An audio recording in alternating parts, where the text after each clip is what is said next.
Hey guys, my name is Danish and welcome back to my channel. Today we're going to talk about the different tiers of riding gear. These are three different tiers that you can distinctly make out on the road, and these are based on a few factors like the speed of the driver, the driving style, the location of the drive, and the cost of the equipment. So I have divided these into three different categories. So category number one is the commuter segment, the category number two is the sport slash tourer segment, and the category number three is the superbike slash leathers section. So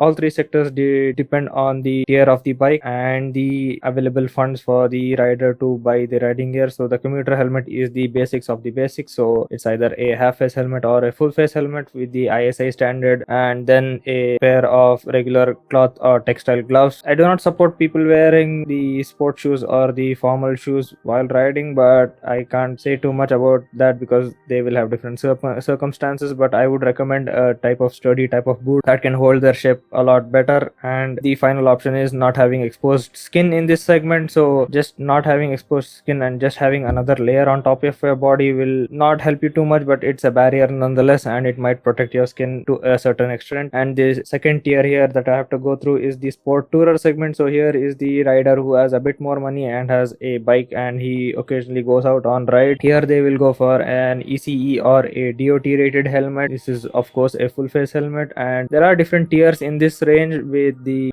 tinted visors and non-tinted visors, the visors with pin lock or comfort features. So this is a huge bracket. And the next thing that they would get is a riding gloves that are a mix of leather and textile, so it's a best of both worlds type of thing. It will still be a short cuff glove and it would give you a bit of ventilation for the city use and great for highway use. And here is the segment that you would opt for the proper riding shoes. So these are the protected Kevlar and carbon fiber or leather type boots, especially meant for riding, and they would pair this up with a riding jacket. Even though if it is a mesh or a textile jacket, doesn't matter as long it has the protection zones for your shoulders, knees, and your back. And for the lower half of your body, either knee pads or a textile riding pant with Kevlar support for the hip. And the final segment that I want to talk about is the big leagues, where you have a 600 plus cc bike and you have a lot of money to spend on safety for yourself. So you would either go for a DOT EC or even a Snell rated helmet to protect your head to the maximum extent. And here they would also include leather gauntlet gloves, so full gauntlet gloves that go halfway into your forearm, completely leather, and even a bit of mesh doesn't make that much of a difference because you do need a bit of ventilation there. And also racing boots, so these are the type of shoes which do not have any tread on the bottom and completely flat and really sturdy and to protect your feet. And also going about the riding jacket and riding pants, they should be all leather with, also if you do have the money to put here, you could always also go for a racing suit. So these are the three different tiers that a rider can fit into, but it's always a good thing to try to move up a tier whenever you are upgrading your gear. So if you had an ISI helmet and you want to upgrade a few years down the line, so you should always go for a DOT or an ECE. So even if it's a ratchet mount also, doesn't matter, but you can slowly move up the tier and also go down to the level of a double D-ring helmet strap. The same thing goes with the gloves as well. So you can start out with simple textile gloves to just get used to the feel of using gloves from the start of riding. And here as well you can switch to leather after a while, and then you can switch to full gauntlet. This is a bit more achievable in a sense because it is not that high of a penalty of cost here. And the boots as well, I do not think that anybody would go for a racing boot or even a proper branded riding shoe. So here is the simple way to save some money and go for something like a rugged hiking boot or something that can withstand not bending on itself and not being too flexible. It will cut out on a bit of ventilation, but it will give you the protection that you might require for your shoes. And riding gear of the jacket and the pant segment, here the jacket,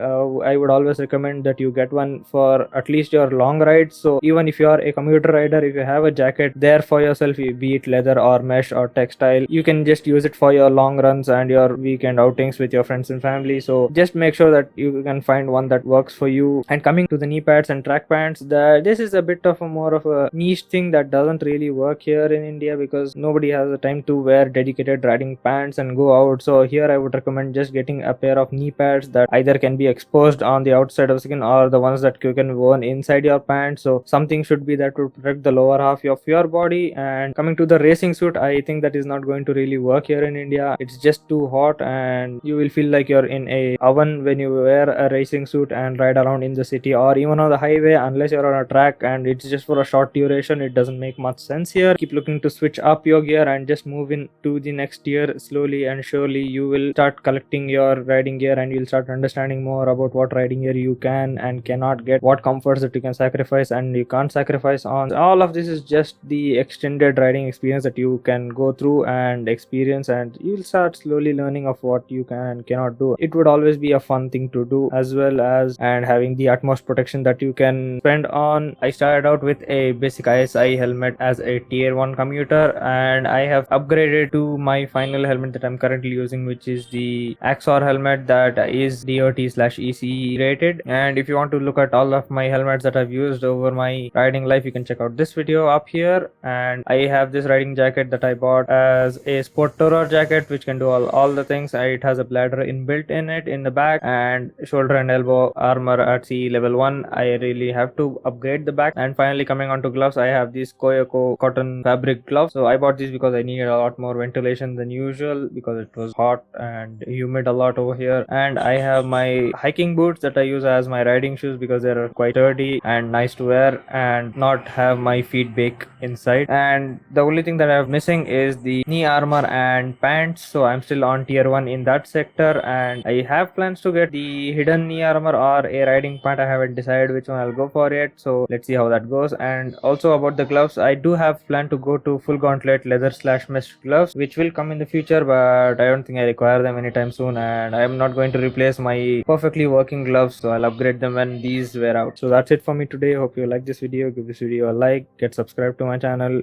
comment down below if I missed anything, follow me on my social media channels, and I'll see you guys in the next one. Stay home, stay safe, peace.